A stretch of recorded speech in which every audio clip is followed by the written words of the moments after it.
नरेंद्र मोदी साहेबांचं अभिनंदन केलं पाहिजे, आदरणीय अमित शाह साहेबांचं अभिनंदन केलं पाहिजे। या लोकांनी इथे नव्हतं धोरण आणलं म्हणून आज कारखान्याकडे टिकले गुरु साहेब। आपले नेते काय करायचे, निश्चित दिलेलं फाईल होऊन जायचे, निश्चितला दिलेला त्याला दिलेला हेल्पडेल वगैरे।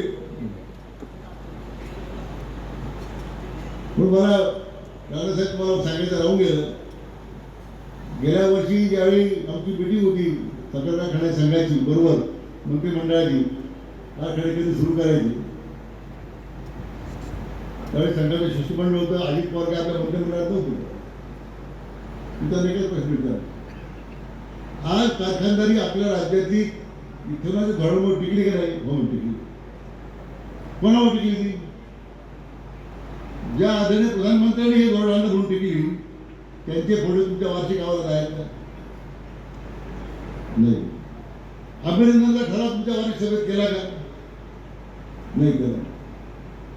आणि एवढी तरी तुम्हाला जराजरी मराठी घ्या म्हटलं, मी समोर सांगितलं की ज्यांनी आपलं योगदान दिलं त्याचं तरी आठवण ठेवा, ज्यांनी आपलं वाटोळं केलं त्यांचे फोटो साहेबातून मोकळे झाले।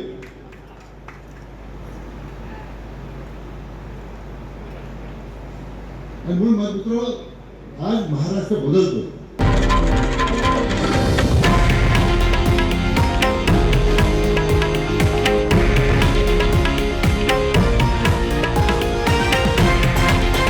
हे आहे देशातील नंबर 1 न्यूज नेटवर्क आणि आपण पाहत आहात TV9 मराठी, एकमेव।